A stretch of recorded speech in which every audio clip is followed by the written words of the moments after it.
bringing you the latest news, game updates, insights, highlights, and everything Liberty Hockey. This is Rock the Rink, where Liberty Hockey lives.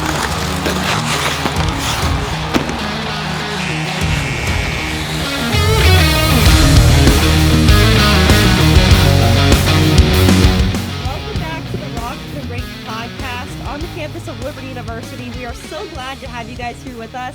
It was a long off season, I'm going to be honest, but the weekend we were all waiting for just wrapped up. Hockey is back. The LaHaye Ice Center was packed out and it felt really good.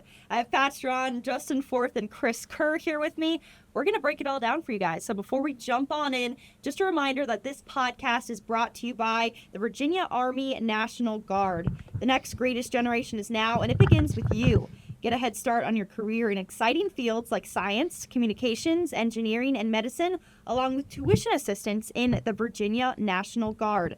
To learn more about the Virginia Army National Guard, check out Join VA Guard on Facebook and Instagram, or email us at nationalguard@liberty.edu. That's nationalguard@liberty.edu. All right, Friday night, the LaHaye Ice Center, it was packed, the energy was crazy, and it was an exhibition game. It's not even going to count in the win-loss column at the end of the day, but tons of new faces on that men's Division I team, tons of new things to look forward to with the skill sets that they bring. And Pat, I think just from the first look we got, there's a lot to be excited about with this new group. Yeah, there is. Obviously, I think the issue for some people, they like see the score and like 4-1 versus a junior team, but at the same time, and Forth could probably touch on this being a former player, like how hard it is, right, to get up for those games. That's an exhibition game too, even though I think the crowd did help with the excitement and all that, but like it was good to see a lot of the guys, not only some of the new line looks and some of the guys that are going to fit in well. I really like the way Luke Monroe and Aiden Carney played as forwards. I think there's a lot of skill between the two of them, and they're going to contribute. Mike Fisher sliding into being one of those top defensive roles that we really need, and good to see a lot of the other guys develop too, like that are coming back as returners. So yeah, it was a lot of things. I think a lot of positives for the Flames this past weekend, especially on the special team end, because obviously they checked the boxes big time there. Yeah, I mean, you brought it up, Pat, so I'll kind of jump in on as far as going 2 for 2 on the power play. When I was watching, a lot of it was like, okay, we're just keeping the train rolling, right? Spring semester, especially in the Nationals, the power play was just steamrolling and had big goals and big games for us. And to see that to continue on, super exciting, right? Especially start of the year. I can't remember times where it's like, man, the power play's clicking right out of the gate. Mm-hmm. So that was a huge takeaway and something I was excited about. Our vets are still gelling together. They're moving the puck. They're getting good shot opportunities.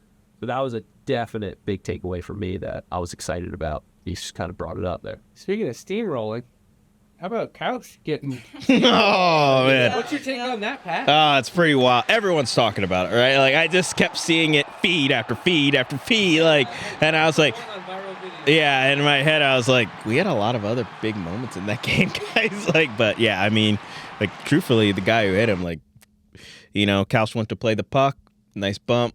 I mean, and I think if he doesn't not only hit him, but knock his bucket off at the same time, doesn't create that madness. But, yeah, credit that guy. And, like, if I'm Westchester, I'm like, yeah, we're putting him on the team for sure. Right? That guy was ready. He bumped him, and he turned around kind of like, okay, someone's coming. Yeah, and he just, he knew. Sixth sense, right? Like, so. That's such a difference when I played lacrosse way back when. And as soon as the goalie came out, it was just like murder. Like, everything you could do to just destroy it. But yeah, you weren't allowed to have a line brawl. At least the lacrosse I grew up playing. It's definitely different. The goalies, I guess, don't have any chin strap, so I'm surprised I don't see more and more buckets fall off. Right. You know, in a scrum or whatever. It happens during the games, obviously, but as far as you don't see that more often. Yeah.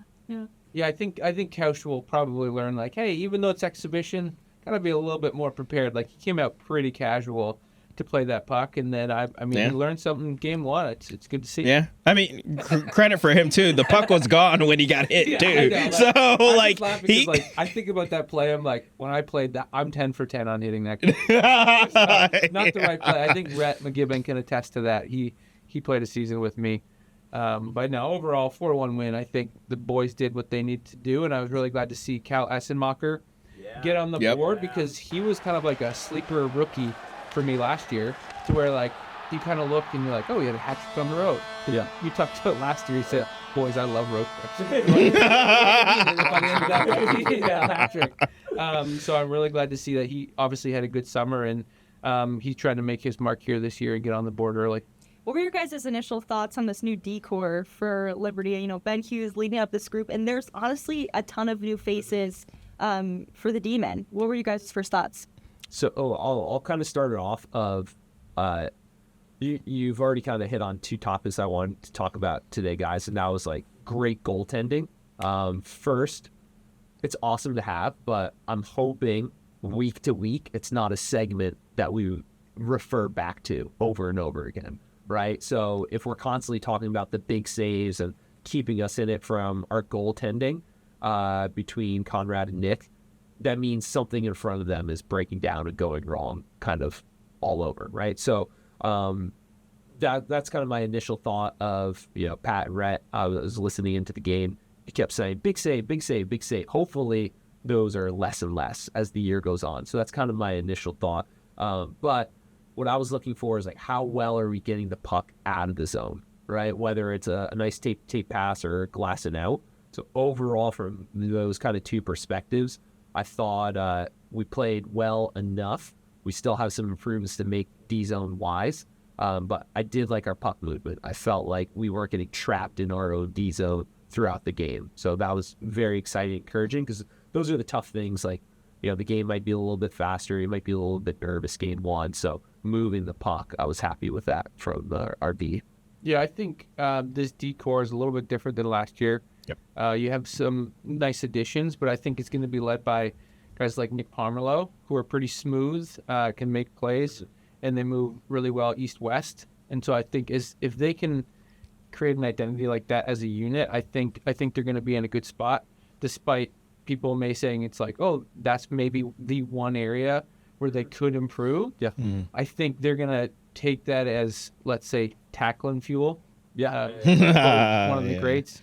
But I think they're in a good spot. I like their decor. I do, and I think it'll be obviously Curse at a new look decor, different than what we've had in the past. But I think if they take a page also out of what you just said for Pomerleau's kind of how he plays, his big identity is getting pucks on net, and I think that's going to go a long ways. Now I will say two guys that I want to highlight. Connor Dia, new defenseman there. We talked about it on the broadcast, didn't notice him a ton, which is great, right? Like, so to me, I think for him, he could potentially slot into that defensive defenseman role, right? Like, obviously, he's a big body, good frame. He's a good skater, too, on the back end. So, like, I think, like, that's a huge need that they could use for him. And then Luke Anderson, last year, I remember when he came in, at the midseason, he's a two-way defenseman traditionally, but depending on how the game leaning, he said, like, I could be more offensive or I could be more defensive. I expect this year he'll probably be more offensive, especially with Ben Hughes talking things up with him. I wouldn't be surprised if he leads the decor when it comes to goals, because, like, obviously he's a big body, another good skater. So, yeah, like, there are two guys that you're expecting big years from on the back end, but in different ways. Yeah. And it was interesting. I was talking to Sam Feemster the week leading up to the Westchester game. Two things he said. Number one, Luke Anderson, he expects him to have a huge year this season, just from where he sees he is mentally year one compared to year two. Right. And then also he said Michael Fisher, he can see him in a couple seasons becoming that Nick Pomerleau kind of guy. Yeah. So again, a lot of new faces in there, and it's going to take some time to develop, but they believe they have the guys that, and give it a little bit of time, they can be a really solid group for them. Aside from the decor, any forwards, any line combos that you guys saw that it was like, hey, they really stuck out to me in that exhibition game? I mean, I know you got 2 goals from that Shields-DeMars line. Well, I guess on the power play technically, but from those guys who are expected to really break out and keep on pushing this year, anyone else that really stuck out? For me, I just love watching Ryan Finch. Mm-hmm. I don't want to say I have a favorite player, but as forward, I think he's my favorite to watch because he's so dynamic. Yeah. Like, he's fast, he can play tough, and he can log really important minutes, and he can rip a puck and make plays. So I enjoy watching him, and he's somebody that I'm excited for this year to watch and watch him develop and see what he can do this year. Yeah. I mean, just for you mentioned them this weekend. I know we'll probably get into it, playing NC State. Like, how cool all right, I'm a North Carolina kid. I'm playing my junior hockey as far away as possible in Alaska. I go to a school in Virginia, and then I get to play in front of, like, friends and family. Yeah, right. And against some family, too. Yeah. Is this really his last season? That's a great question. I have no idea. I hope not. Yeah, same. I'm saying something about that. Lower body. Well, hopefully not. I was going to be like, this is his last season. It really flew by. No, yeah. There's a couple guys that were freshmen last year, and it said now they're juniors and seniors. I was like, what? Like, yeah. So hopefully we get a few of them. It's too good. That's right. Yeah. Or marketing, failing some more classes. That's right. So, but yeah, overall, I think I think we touched on it last week, and we'll touch on it throughout the whole season. I think the forward group, very similar to last year. A lot of goals that you're going to see from this group up and down the lineup. I really liked when Essenmacher, Barker, and Aiden Carney were together. Like, I really thought that. I thought it was a big line that had a lot of speed and also could bring that grit element to them. I loved Feemster Smith now playing, I almost forgot his name, Dorito, playing with them too. Like, they didn't cash in on a goal, but they had a lot of chances. Hayden DeMars, Tucker Shields, and Liam Cocksmith. I think that will be the new top line for LU, and like, they're gonna get better as the season goes, right? Like, once they get in the swing of things. And then Ratzlaff, Monroe, and Finch all looked great together too. So like, I like the line forward combinations that LU had to start already this year. Yeah, on the forward ranks, I feel we're gonna shift things up a lot. I think, like, we've hated Tucker and Liam. They, from last year to this year, they have such great chemistry. I think they have great attributes they pull out from each other. Yep. But I wouldn't mind, like, just experiment with a couple other line combinations and just kind of see things out, feel things out. Like, have your strong on the puck centerman, your fast wingers, or whatever. Like, just keep kind of mixing it up to find some good combinations. But I don't know if you saw Sam Feemster went to his overtime winner move, like, bring it down, go backhand, and try to go on the near side. I thought he was going to pull it off, but this didn't go in this time. Triple D. Yeah, exactly. Yeah. Well, it's fun to kind of take a look around the ACHA as the season goes, because Liberty starts a lot earlier. Yeah, this year they did. We're too early. Morning, like, Minot State's, their first exhibition game is on the 27th. Their regular season starts on October 10th. Adrian opens up September 26th. Yep. Ohio opens up on the 20th. UNLV doesn't start until October 10th. They have a couple exhibitions before then. So Liberty's getting started early. Yeah, very early. State's right there with them. But I know this is very early on in the year, but just taking a look at where we are now, I want to ask you guys to fill in the blank for me, okay? If Liberty ends up making it to a national championship game, it will be because of what? Couch. Okay. Yeah. 100%. I'm going to say his name at least once every podcast. Yep. You better know. You said not to, I'm going to do it. Yeah. Kurt? I'm going to say we're going to have one or two players emerge that are just, like, top point scorers in the league. I think you need that, like, one or two, like, go-to guys when that line or that guy's on the ice, they're just dangerous. I think that's something we kind of need or miss or whatever. Like, just the one stud that gets out there and brings up the team's confidence or gets the other team really worried. Any early impressions on who that might be? Let's not say, because I'll have to hear from the boys in the weight room. Yeah, I'll just leave it at that. Someone or a couple guys are really going to break out this year. Yeah, I agree with that statement too. Well, I agree with both statements, but I also think Liberty Hockey we make championship games because of special teams. We see this past weekend, obviously, you only got 2 chances on the power play. You cashed in on both of them. That's going to be a big difference, especially in championship hockey. We can go back to the Lady Flames last year. Only had 1 power play. What happened? It was the game-tying goal, and it was as the boys have been saying, tackling fuel, right, to get them going. So I think that's going to be huge. And then also the PK was phenomenal too. They look dangerous on the PK too, and like it's good because I think you have 2 great PK forward lines to start the year with Ratzlaff to Mars, and then the other one is Shields and Feemster. So you're trying to find who that other rotation is going to be. If you can find a third rotation, it's going to be a very potent weapon, and even though they're down a man, it'll look like they're not down a man and look like they're still playing 5-on-5. Yeah, that's a good point. I mean, on the PK, we got some great opportunities for some goals. Yeah, hopefully we just keep that train rolling. Yeah, no, absolutely. And the official regular season kicks off this weekend for Liberty with a home-and-home series against NC State, which, hey, it's just pretty fun to see NC State as an ACHA D1 team. Pat, what are you most excited to see about this series in regards to, hey, this is NC State's first go-around as a men's D1 program? I think for Liberty, treat it like any other game, right? Treat it like it's a top 10 team or a team that's been in nationals, because NC State, they're known for having upset ability. Obviously, we've seen that, and I'm sure Coach Hughes knows that as well, so I'm sure he's going to be stressing that too. This is a team that has some speed and has some grit, and they still have some top-end playmakers too that'll transition to the D1 level. So, I think for Liberty, you want to be able to take that road contest and really have a Forth said it a lot last week of what he wants to see from the guys, and I think that needs to be the message every game. Fast start, right? You don't really want to settle into that game on the road. You want to actually set the tone early on in that game, and then hopefully it'll pay dividends for you while you're down in Raleigh.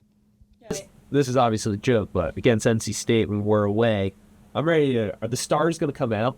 Are the rumors going to be swirling around weight competition center that there's a heavyweight tilt going on between NC State and Liberty? And are any of the Hurricanes going to come and watch? That's what I want to know.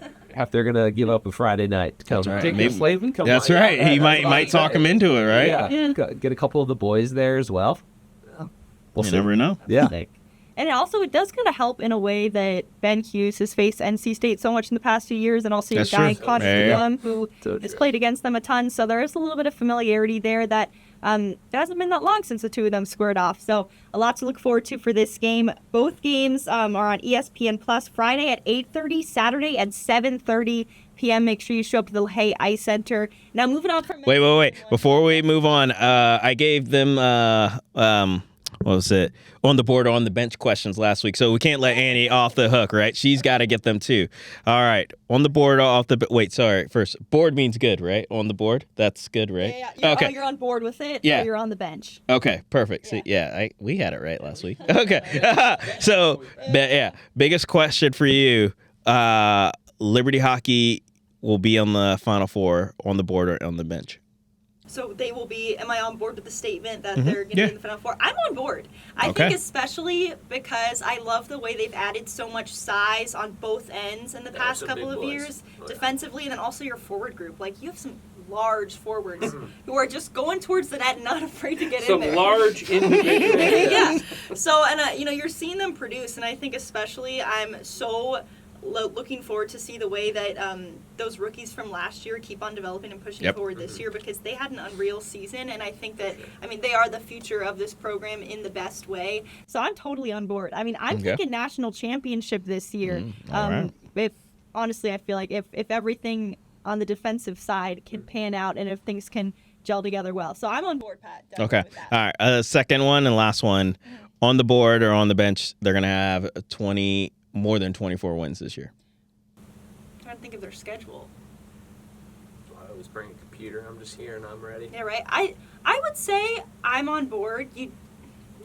Okay. I'm gonna say I'm on board. I'm thinking of the tough. I know they've got Minot coming to town in December. I know that winter schedule is always really tough. They've got Ohio for 4 in a row. Yeah. So that's where maybe I'm going to say I'm kind of She wants to put them on the bench. She's saying, I can feel it. You're they're going to win 24 exactly or 23. And you know what? Yeah, I'm teetering between the board, on board and being on the bench. But I do think hey, at the end of the day, it all comes down to the national tournament. That's and true. I think that this team is going to be a really good tournament team.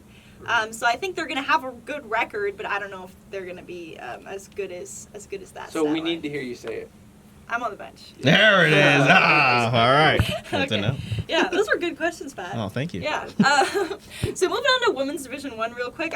They had an exhibition game as well. They ended up taking that one 3-1. And coaches were honest and coming out and saying, hey, we were mixing up the line combinations. Yeah. We're still in the process of finding out our chemistry. I'm going to hop right to Kerr for this one. What were your takeaways from this game and the way that this team is blending early on? So, a yearly kind of matchup against the Pride. I always feel like it's a good kind of barometer of where we're at with this team. Just years we do really well against them. So I saw things I really like, obviously answer, and then some things that I didn't. I thought we got a lot of good shots on net. I thought we created a lot of good offense. Typical fashion, we didn't always capitalize on them. But from what Coach Lowe's always likes to see, defensively, we were very, very solid. The goal they scored, it's almost impossible to kind of save that one. Broke the puck out well, which is something we always kind of hammer on, and we were disciplined. So overall, for the veteran team we have, truly only 2 new girls, one in which Chloe Moses got her first goal as a Liberty Flame. So and congrats. the first goal of the season. Too. Oh, I know, right? A nice juicy rebound. She crushed that. All in all, it was all right, that was a good one. Nothing crazy stood out. Nothing crazy stood out, positive, negative. So Yeah, kind so of the classic answer. Yeah, those their goal that they got scored against, that was on PK, I think. Mm-hmm. And it was just a low, directly on the ice shot. So all you kids out there, low hard shots. And it was so weird where everyone got sucked down. And it was just that one girl with the puck, and if Alex saw her, I have no idea how. There was 10 bodies right in the way. That's why you gotta stay out of the box. Yeah, seriously. But no, I enjoyed the game this weekend. I thought the Pride, they have a good team this season compared to the last couple. They didn't have any major top end talent, what they've had in the past, but I think as a unit they're a good team this year. So I think maybe coach should look to squeeze in another exhibition, because sometimes you never know with that program for them. But overall, I liked what I saw. Obviously, Keith looked really solid. Allison Shaw was out of the lineup, so I didn't get to see her. Unfortunately, Coach Lowe's tried a couple of his centermen at defense, trying to find that next piece maybe for later this year to fill in that top 6 role, or for next year. I know he's experimenting a little bit, so seeing some of those girls drop back, I thought they looked pretty good and pretty smooth. And then you have your typical girls of battles, both Adamex and Fussy. They look dangerous. They look like they haven't missed a beat, and they're ready for, that 4th and 5th year, respectively. Yeah, I mean, not a ton of crazy turnover with this women's division. Yeah, team. which is great. I mean, you lost some big names, obviously, but a lot of your leadership you retained. Yeah. And so I think, especially with these new additions, you talk about Shaw, even though she wasn't in the lineup, but she's someone who's going to be huge for that decor for Liberty. Right. Yeah, I think obviously you bring one of the best defensemen ever to play in women's division hockey in Shaw, and then even Pedoshan, you got to give her credit, right? Playing at Indiana Tech, she's helped that team get to multiple conference championship games. Unfortunately, they would always fall to Adrian. So her and Shaw know each other very well, but then also in her own respect, she's been an All-American, an All-Conference honoree, an All-Tournament honoree at Nationals and in conference tournaments. So, obviously you bring in 2 really big, impactful transfers. Chloe Moses, great for her getting the first goal of the season, and then she looked to fit right in. You knew she was going to be a capable forward, and, if you got a girl like her fighting for ice time in that top 9 forward role, that's huge, because that just showcases you have a lot more depth. And I expect a lot of the new players to develop even more. Good to see LaFave get a goal. She got the second one on the back end. She's tied for the most goals on the team right now. Yeah, I honestly think she's one of the girls. She didn't play half of last season too because she wasn't old enough, right? So she missed almost the whole first half of the year because of eligibility. And then once she came in, she's been pretty solid for them on the back end. That's a girl I think. Watch out for her, to have a pretty solid year now in her first official season as a Flame, because of, like I said, she wasn't eligible in the fall last year. Yeah. Well, yeah, I mean, this women's Division I team, it takes a while for their schedule to actually ramp up, kind of like those other ACHA men's Division I teams we were talking about. They'll play the Purcell Hockey Academy on September 26th through the 28th. And then, Pat, when does their actual regular season play kick off? Their first official season game will start earlier than it was last year. So they're going to play Purcell Hockey Academy again at the end of the month, and then basically the next week they're going to play against Utah here at home. So they're starting a lot sooner, because last year they had almost a month off. And then they traveled on the road to take on the defending champs. I believe they're going to have 3 home series before they head up to Adrian this year. So, pay a lot of dividends for Liberty to kind of try to get some chemistry, work things out, like Coach Forth just said. Because, the line that you saw on the lineup chart that was posted was not the lines that were consistently throughout the game. Like, he shuffled a lot throughout that game, which I liked because of, and that's kind of textbook of what he's going to do like throughout the season, just trying to try different line combinations. And also you were out a couple bodies too, so just trying to figure things out there and just see who could do what. And a game like this, like, it doesn't matter on the record wise, but at the end of the day, it's more of an exhibition. So will the games in a couple weeks' time be as well. Yeah, so it's a long wait until Women's Division 1 officially gets started. So a lot of time between now and then to keep on breaking down what we can expect from this Lady Flames team. Yep. But let's talk about the Men's Division 2 program. They had their first series of the season against High Point. Didn't exactly go the way that they were hoping for. They ended up being swept by High Point 4-1 and 3-2. I mean, penalties played a big role in everything. Mm-hmm. And then also, I mean, you have I know we say this with every team, like, hey, lots of new faces. This team really, I mean, completely new group from what we saw last year. And a lot of it, when you were watching, it was just guys trying to figure out each other and trying to really get their feet wet and what was going on. Yeah, and I got to talk to Coach Garland about it prior to it. And so he, like, hearing him say, I'm not really worried, and I'm not worried about our future because, one, we're so young, and two, like, I think if he can get the guys to, which kind of stinks for if you're a returner on this team, but, like, see into the big picture of what he's hoping for this group to go, because he still believes, like, this is a team that's going to make not just regionals, but then probably nationals too, just slotting in. He said it's going to be harder than it's been in years past, and that's okay. Like, that kind of makes it a little more exciting too. So, like, if the guys are patient as well, I still think good things are going to come with this Men's Division 2 team. It will take some time, but like you just talked about it, one thing, you got to stay out of the box. Like, you can't have, especially in game one, they had 2 5-minute majors. Like, can't have that happening.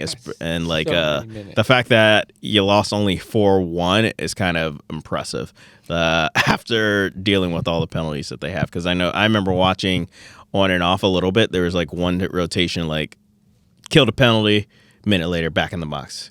Killed the penalty, minute later back in the box. And it, like, happened multiple times. And I was like, it's what is impossible happening? to get any momentum going for sure. Yeah. So. Yeah, no, I think it's one of those things. I think High Point surprises them a little bit because you big really time. know with the High Point team, right? Were they AAU last year? Or, yeah, that's what I'm trying to. I want to say they were, and that a good chunk of that AAU team. I don't know if people remember, that was the AAU D3 team. So Coach Graham knows his team pretty well, if I'm not mistaken. Yeah. So that they played, and they ended up winning the ACCHL and also made it to the Final Four, I believe, at Nationals that year. So, like, this is a pretty good D2 High Point team that you kind of think, like, they might make their way to Nationals this year and the ACHA now. Yeah, I mean, based off of that, it looks like they're poised to have a good year, respectable anyways, and it's nice that there's a team that's a couple hours away. Right. That you can schedule those games. You know it's going to be good quality hockey, along with VTech. Unfortunately, you lose NC State and UNC in that close. Right, yeah. Obviously, Georgia's maybe the max of that distance you want to go to call it close, but they're obviously a good team this year. But, yeah, I think, like you said, Pat, like, you got to stay out of the box. And, again, we talked about it last week, maybe 3 weekends, and you kind of figure things out. And, right, yeah. You know, they got a bunch more practices between now and when the real trouble starts in their schedule. But we talk about, like, not hitting the panic button. I thought they hit the panic button. Yes, This morning, I'm sitting after my practice. Coach Garland and Coach Graham are sitting in the coach's room, and in walks Ben Hughes. I thought, guys, like, it's 2 losses. Like, let's not overreact. Yeah. I realized that he was just, after he went to a Bible study, and he was just stopping in to say hi. But let's watch for let's watch for that. Watch for the emergency meeting. Yeah, that's right. No, but I mean, seriously, like, it's a lot going on with that group because you have your whole coaching regime turned over. There was a lot of familiarity there, obviously, to begin with. But, like, I mean, even with the amount of penalties that you take, your power play, your penalty kill units, they're almost completely brand new from what they were last year. So, again, you could, from watching the game, you could kind of tell who your guys were that have been there for a few seasons, your top goal scorers. They're playing well, but then you could definitely tell the difference between them and a newcomer who is playing college hockey for the first time. So it's going to take a little bit for, those two things to come together, to merge. There were some good opportunities. I mean, some great shots on net, but again, when you're playing down for the majority of the game, it doesn't help you whatsoever. So yeah, like you said, not time to hit the panic button for this group at all. They've got Virginia Tech coming up this next week, which will be a fun series. I think there's a lot to look forward to with this. I love this. The in-state battle of, what'd you call it, Pat? Battle of the 460. Yeah, I mean, that's what it was called. It was like the Blue Ridge Cup and Battle of 460. Like, that's what it was called back in the day. It's been a long time since we've seen the Hokies. I wasn't around when this was going on. That's true. Yeah, you were still, I don't know what you were doing back then. You were, but you weren't even at Liberty when they were last time they played. So, yeah, like, it's kind of crazy. And, yeah, fourth was still with Women's D1. So, it was back in the pre-COVID days. So, long time ago. And we'll see, what happens. Like, obviously, anyone on that team right now doesn't even really know anything about the rivalry, except I think Coach Garland might have been an assistant that year. That might have been his first year as an assistant. I will say about this group, I do like their goaltending. Yeah. Right? So I think it's one of those things, did. like obviously Lane Scott graduating. Obviously you have South Still, who's a great goaltender in his own right. But you kind of think like, okay, is he ready to step up? I'd say yes. Yeah. But the newcomer, Andrew Young. Andrew Young. Yeah, I like him. I think he's a big goaltender. I think I really like where this team is at as far as goaltending. Yeah. So that's an important piece to fill, and I think they're all set there. Yeah, and you look at Selke as far as last year, too. I know that Coach Hughes was intentional about giving Selke some extra time whenever he could because he knew that this was the year when he was going to take over, and he did well whenever he was put in. So I think it'll be fun to see him with an entire year with the cage all to himself and, figuring things out, because that's going to be, like you said, with the team that has a lot of question marks. If your goaltender's solid, that is a huge plus. But yeah, this Virginia Tech game, they're fifth in the Southeast last year? Yeah, last year. Yep. So it's a good opportunity to, I feel like they'll be a lesser of a quality of opponent than you saw with High Point. High Point looked great this past weekend. So it'll be a good weekend, I think, for this group to truly settle in.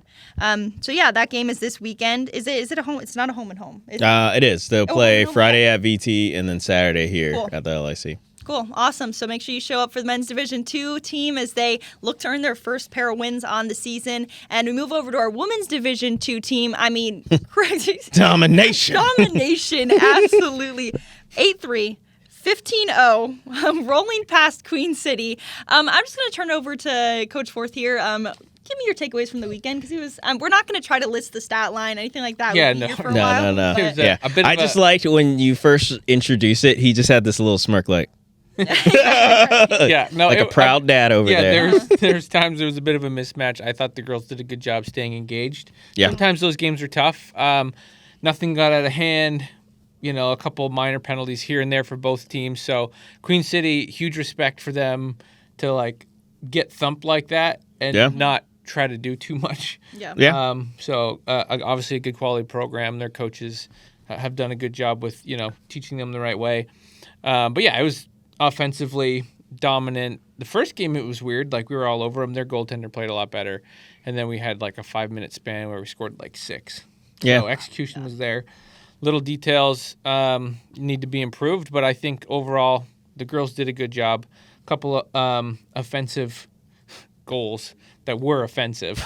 But, I mean, those are really nice to see as a coach. Yeah, and I just kind of smile when that happens. But I do like what you said about the girls staying engaged, because normally when you see a game like that, especially just in that first score, second game is a lot closer, and the fact that they kind of said hey, let's put them away early in the second game, kind of showed not only them being engaged, but also too more commitment and the execution on y'all's part, trying to tweak a couple things with this group. So that's, I think, a huge improvement, seeing the shift from day one to day two, or game one, game two, is a big difference. So I said it last season at the end of the year, said it the first pod, and we'll say it again. I'm expecting a lot of big things from this women's Division II team, and to keep on going in that trajectory they've been over the last couple seasons. Yeah, a couple hat tricks on the second game. For maybe 4 girls got hat tricks, and then Abby Nakamura got her first win, her first shutout in her first game exhibition for us. So that was really cool to see her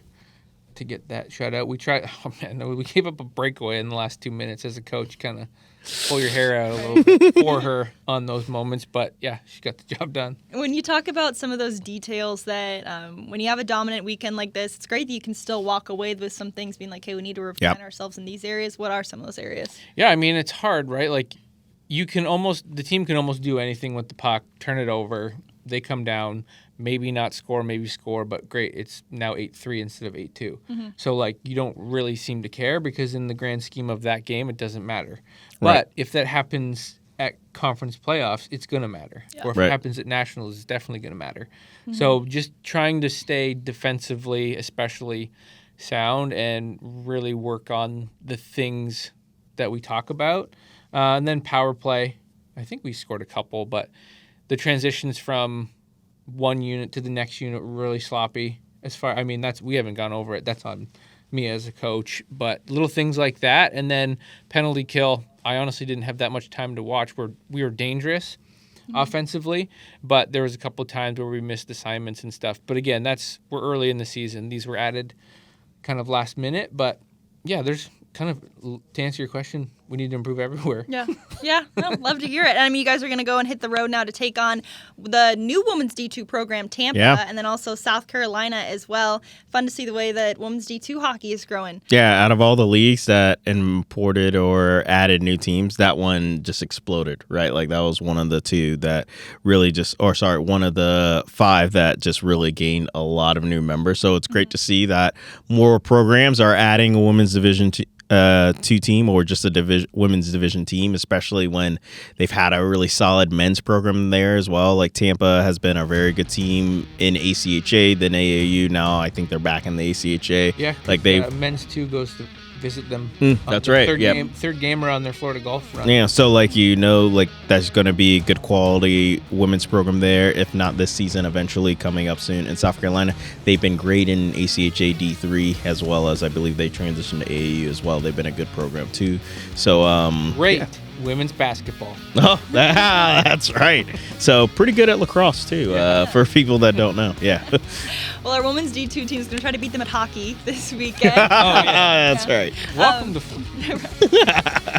But guys, this next upcoming weekend, Saturday is the day. All our Liberty teams are away on Friday, but Saturday, make sure you come out for the Men's Division 2 and Men's Division 1 games, taking on Virginia Tech and NC State, 2 Southern teams. Some pretty fun rivalries going on there, so make sure you make it out. Otherwise, thanks so much for tuning into the Rock the Rink podcast, and we'll see you here next week.